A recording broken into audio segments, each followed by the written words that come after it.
সিলেট ও সুনামগঞ্জে বন্যা পরিস্থিতি স্থিতিশীল, পানিবন্দী লাখো মানুষ। বাড়ছে উত্তরাঞ্চলে নদ নদীর পানি, স্বল্প মেয়াদী বন্যার শঙ্কা পূর্বাভাস কেন্দ্রের। সিলেট অঞ্চলের বন্যার সার্বক্ষণিক খোঁজ রাখছেন প্রধানমন্ত্রী, জানিয়েছেন ওবায়দুল কাদের। সরকারের ভুল নীতির খেসারত দিচ্ছে সেখানকার জনগণ, অভিযোগ রিজভির। দেখছিলেন বিআরবি কেবল সংবাদ শিরোনাম, এবারে বিস্তারিত। আগামী 24 ঘন্টায় সিলেট সুনামগঞ্জে বন্যা পরিস্থিতি স্থিতিশীল থাকবে। উত্তরাঞ্চলে স্বল্পমেয়াদী বন্যার শঙ্কা, বন্যা পূর্বাভাস ও সতর্কীকরণ কেন্দ্রের।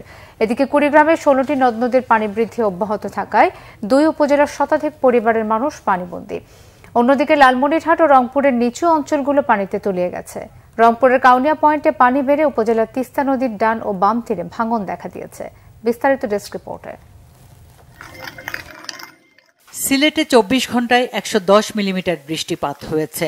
উজানের পাহাড়ি ঢল কম হওয়ায় সুরমা নদীর পানি কমলেও স্থিতিশীল রয়েছে কুশিয়ারা নদীর পানি। ফলে নতুন করে প্লাবিত হয়নি কোনো এলাকা। কিছু কিছু এলাকায় ডুবে যাওয়া বাড়িঘর থেকে পানি নামতে শুরু করেছে। নগরীর বিভিন্ন জায়গায় জমে থাকা পানিও কিছুটা কমেছে। হাওরের পানি নামতে না পারায় গ্রামীণ সড়ক ও উপজেলা সদরের সড়কগুলোতে যোগাযোগ ব্যবস্থা স্বাভাবিক হয়নি। এদিকে সুনামগঞ্জে উজানের ঢলে সৃষ্ট বন্যার কিছুটা উন্নতি হলেও দুর্ভোগে পানিবন্দী লাখো মানুষ। পানি উন্নয়ন বোর্ড জানায়, জেলায় সুরমার পানি বিপদসীমার 26 সেন্টিমিটার উপরে, ছাতকে 129 সেন্টিমিটার এবং দিরাই পয়েন্টে 32 সেন্টিমিটার উপর দিয়ে বইছে। দুর্গতদের জন্য জেলায় 541টি আশ্রয় কেন্দ্র খোলা হয়েছে। বন্যার পানিতে তলিয়ে আছে গ্রামীণ রাস্তাঘাট।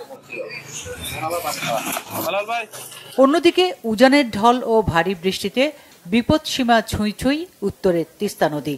ফলে লালমনিরহাট ও রংপুরের নিচু অঞ্চলগুলো প্লাবিত হওয়ায় নদী তীরবর্তী মানুষ নিরাপদ স্থানে সরে যাচ্ছে। পানি উন্নয়ন বোর্ড জানিয়েছে, সকালে রংপুরের কাউনিয়া পয়েন্টে তিস্তার পানি বিপদসীমার 17 সেন্টিমিটার উপর দিয়ে বইছে। নদীর ডান ও বাম তীরে ভাঙন দেখা দেয় বাঁশের পাইলিং ও বালুর বস্তা ফেলা হচ্ছে। জেলা প্রশাসনের পক্ষ থেকে শুকনো খাবার, বিশুদ্ধ পানি সরবরাহ করা হচ্ছে দুর্গত এলাকার মানুষের মাঝে। কুড়িগ্রামে টানা বৃষ্টি আর পাহাড়ি ঢলে 16টি নদ নদীর পানি বৃদ্ধি অব্যাহত রয়েছে। এসব নদীর তীরবর্তী নিচু অঞ্চল পানিতে তলিয়ে গেছে। ভুরুঙ্গামারী ও নাগেশ্বরী উপজেলার কয়েকটি এলাকায় শতাধিক পরিবার পানিবন্দী। কুড়িগ্রাম পানি উন্নয়ন বোর্ড জানিয়েছে, আগামী 24 থেকে 48 ঘন্টার মধ্যে জেলার নদ নদীগুলোর পানি দ্রুত বৃদ্ধি পেতে পারে। Bangla vision news desk.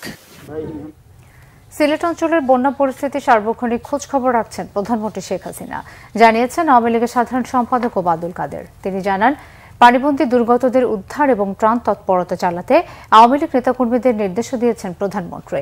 বৃহস্পতিবার আওয়ামী লীগের কেন্দ্রীয় কার্যালয় বঙ্গবন্ধু এভিনিউতে মহানগর ও দলের বিভিন্ন অঙ্গ ও সহযোগী সংগঠনের নেতাদের সাথে বৈঠক করেন দলের কেন্দ্রীয় নেতারা।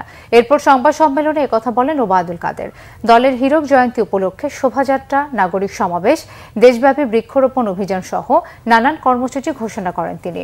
ওবায়দুল কাদের আরো বলেন, ভারতের সাথে বৈরিতা তৈরি করে বিএনপি বারবার দেশের ক্ষতি করেছে।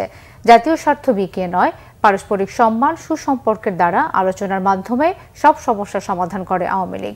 বেগম জিয়ার মতো ভারতে গিয়ে আওয়ামী লীগ দেশের স্বার্থের কথা ভুলে যায় না। বিএনপির সিনিয়র যুগ্ম মহাসচিব রুহুল কবির রিজভী বলেছেন, জনগণের প্রতি কোনো দায় নেই বলেই এত প্রাকৃতিক দুর্যোগেও সরকারের কোনো ভ্রুক্ষেপ নেই। বৃহস্পতিবার নয়াপল্টনে দলের কেন্দ্রীয় কার্যালয়ে এক সংবাদ সম্মেলনে রিজভী দাবি করেন, সিলেটে বন্যা ও ধ্বংস সমার্থক হয়ে দাঁড়িয়েছে। পাহাড়ি ঢলে মেঘ ভাঙা বৃষ্টিপাতে বৃহত্তর সিলেটে বন্যা ধ্বংসের তাণ্ডব লীলা চালাচ্ছে। সরকারের উদাসীনতা এই পরিস্থিতি দাবি করে রিজভী বলেন, সরকারের ভুল নীতির খেসারত দিচ্ছে জনগণ। রিজভী বলেন, উন্নয়নের নামে বাঁধ নির্মাণের কারণে এই ভোগান্তি। বন্যা দুর্গতদের পাশে দাঁড়াতে বিএনপি নেতাকর্মীদের নির্দেশ দেওয়া হয়েছে জানিয়ে দলের সিনিয়র যুগ্ম মহাসচিব বলেন, সরকারের উন্নয়ন খসে পড়ছে, দিন দিন মানুষের দুর্ভোগ বাড়ছে। তিনি বলেন, এসব নিয়ে সরকারের কোনো চিন্তা নেই, সরকার আছে ভারত সফর নিয়ে। রিজভীর অভিযোগ, বাংলাদেশ দখল করে নিয়েছে দুর্বৃত্ত, সন্ত্রাসী আর সিন্ডিকেটবাজরা। এই ছিল এখনকার মতো। পরের সংবাদ বিকেল 5টায় দেখার আমন্ত্রণ রইল। এছাড়া বাংলা ভিশন সংবাদ সংশ্লিষ্ট অনুষ্ঠানদেরকে ভিজিট করুন www.bbnews24.com ও facebook.com/banglavisionnews এবং সাবস্ক্রাইব করুন youtube.com/banglavisionnews।